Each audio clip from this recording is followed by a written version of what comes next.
Oh no!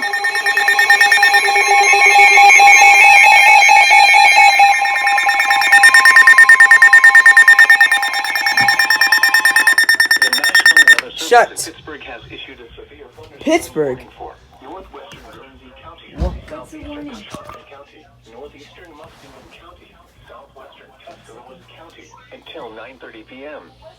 At 9:04 p.m., a severe thunderstorm was located near West Lafayette, or 8 miles southeast of Coshocton, moving northeast at 35 miles an hour.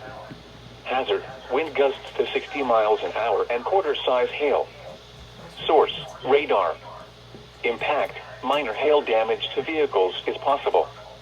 Expect wind damage to trees and power lines, resulting in some power outages. Locations impacted include Newcomerstown, West Lafayette, Port Washington, Plainfield, Gilmore, Otsego, That's funny, isn't it? Bakersville, Kimballton. This includes Interstate 70. That was so unexpected, guys.